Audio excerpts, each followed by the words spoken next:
ഇന്ന് നമ്മൾ തയ്യാറാക്കുന്നത് അടിപൊളിയായിട്ടുള്ള നല്ലൊരു സ്വീറ്റാണ് കേട്ടോ. ഇതിനായിട്ട് ഒരു പാത്രത്തിലേക്ക് 1/4 കപ്പ് അരിയാണ് ഇട്ട് കൊടുക്കണത്. ഞാൻ പൊന്നിയരിയാണ് കേട്ടോ എടുത്തിട്ടുള്ളത്. ഇത് തന്നെ വേണമെന്നില്ല, നമ്മൾ ചോറ് വെക്കണ ഏതരി എടുത്താലും കുഴപ്പമൊന്നുമില്ല. ഇതായി അരിയൊക്കെ നല്ലപോലെ ഒന്ന് കഴുകിയെടുത്ത ശേഷം അരമണിക്കൂർ നേരം വെള്ളത്തിലൊന്ന് കുതിരാനായിട്ട് മാറ്റി വയ്ക്കാം. ഇപ്പോൾ കണ്ടില്ലേ, നമ്മുടെ അരിയൊക്കെ നല്ലപോലെ കുതിർന്ന് കിട്ടിയിട്ടില്ലേ. ഇനി ഇതിവിടെ ഇരിക്കട്ടെ. ഇനി നമുക്ക് എടുക്കേണ്ടത് 4 കപ്പ് തേങ്ങാപ്പാലാണ്. ഞാൻ വലിയ അരമുറി തേങ്ങയിലേക്ക് 3.5 കപ്പ് വെള്ളം കൂടി ഒഴിച്ചിട്ട് മിക്സിയിൽ നല്ലപോലെ ഒന്ന് അടിച്ചെടുത്ത ശേഷം അരിച്ചെടുത്ത് വെച്ചിട്ടുള്ള തേങ്ങാപ്പാലാണ് കേട്ടോ ഇതും നമുക്കിതാ ഇവിടെ ഒന്ന് മാറ്റി വയ്ക്കാം. ഇനി നമുക്ക് നമ്മുടെ ഈ ഒരു സ്വീറ്റിലേക്കുള്ള ശർക്കരപ്പാനി തയ്യാറാക്കാം. അതിനായിട്ട് ഒരു പാനിലേക്ക് 1 കപ്പ് ശർക്കരയാണ് ഇട്ട് കൊടുക്കണത്. കൂടെ തന്നെ നമ്മളിപ്പോൾ മാറ്റി വെച്ചിട്ടുണ്ടായിരുന്ന തേങ്ങാപ്പാലില്ലേ, അതിൽ നിന്നും 1 കപ്പ് തേങ്ങാപ്പാൽ കൂടെ ഒഴിച്ചു കൊടുക്കാം. ഇനിതാ നമ്മുടെ ശർക്കരയൊക്കെ നന്നായിട്ടൊന്ന് അലിഞ്ഞു വരട്ടെ. പെട്ടെന്ന് തന്നെ ആയിക്കിട്ടും കേട്ടോ, ഒത്തിരി സമയമൊന്നും എടുക്കില്ല. ഇപ്പോൾ നമ്മുടെ ശർക്കരയൊക്കെ നല്ലപോലെ അലിഞ്ഞു കിട്ടിയിട്ടില്ലേ. ഇത്രയും മതി. ഇനി നമുക്ക് ഫ്ലെയിം ഓഫ് ചെയ്യാം, എന്നിട്ട് ഇതിവിടെ നിന്ന് മാറ്റി വയ്ക്കാം. ഇനി നമ്മൾ അടുത്തതായിട്ട് ഒരു കടായിലേക്ക് ഇട്ട് കൊടുക്കണത് നമ്മൾ കുതിർത്ത് മാറ്റി വെച്ചിട്ടുണ്ടായിരുന്ന നമ്മുടെ അരിയില്ലേ, അതാണ്. കൂടെ തന്നെ നമ്മൾ മാറ്റി വെച്ചിട്ടുണ്ടായിരുന്ന നമ്മുടെ തേങ്ങാപ്പാലില്ലേ, അതിൽ നിന്നും ബാക്കിയുള്ള 3 കപ്പ് തേങ്ങാപ്പാൽ കൂടെ ഒഴിച്ചു കൊടുക്കാം. ഇനി ഇതിലേക്ക് നമ്മുടെ ഈ ഒരു സ്വീറ്റിന് നല്ലൊരു ഫ്ലേവർ കൂടെ കിട്ടാനായിട്ട് 2 ബിരിയാണി ഇലയും കൂടെ ചേർക്കാം. ഇനിതാ നമ്മൾ ഈ ഒരു തേങ്ങാപ്പാലിലാണ് നമ്മുടെ ഈ ഒരു അരിയൊക്കെ വേവിച്ചിട്ടെടുക്കണത്. ഇനി ഇതൊന്ന് ഇളക്കി കൊടുത്ത ശേഷം മൂടി വെച്ച് നല്ലപോലെ ഇതൊന്ന് വേവിച്ചിട്ട് എടുക്കാം. ഇടയ്ക്കിടയ്ക്കൊന്ന് തുറന്നിട്ട് ഇളക്കി കൊടുക്കാനും മറന്നു പോവല്ലേ. നമ്മൾ ഈ എടുക്കണ അരിയുടെ വേവ് അനുസരിച്ചിട്ട് നമ്മൾ ഈ ചേർക്കണ തേങ്ങാപ്പാലിൻ്റെ അളവിലും വ്യത്യാസം വരാം കേട്ടോ.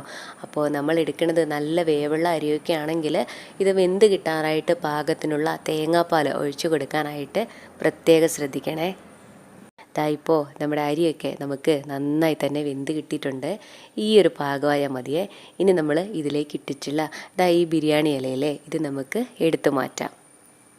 ഇനി ഇതിലേക്ക് ഒഴിച്ചു കൊടുക്കണത് നമ്മൾ നേരത്തെ മാറ്റി വെച്ചിട്ടുണ്ടായിരുന്ന നമ്മുടെ ശർക്കരപ്പാനിയില്ലേ, അതൊന്ന് അരിച്ചുകൂടെ എടുത്തിട്ടുണ്ടായിരുന്നു, അതാണ് കേട്ടോ ഒഴിച്ചു കൊടുക്കണത്.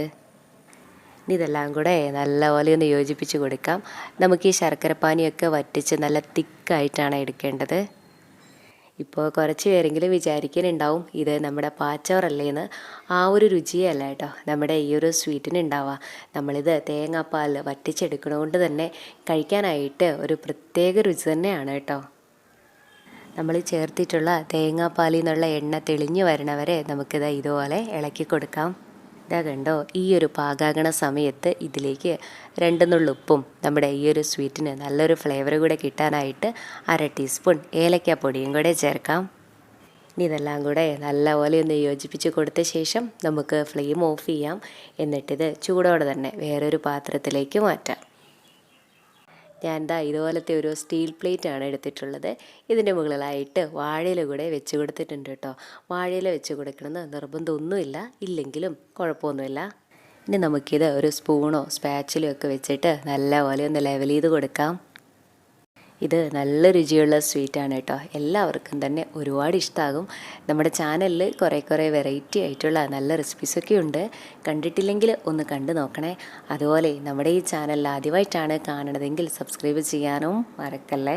നല്ലപോലെ ഒന്ന് ലെവൽ ചെയ്ത് കൊടുത്തു കഴിഞ്ഞാൽ നമുക്കിത് തണുക്കാനായിട്ടൊന്ന് മാറ്റി വയ്ക്കാം. തണുത്ത് കഴിയുമ്പോഴേക്കും നല്ലപോലെ ഇത് സെറ്റായി വന്നിട്ടുണ്ടാവും.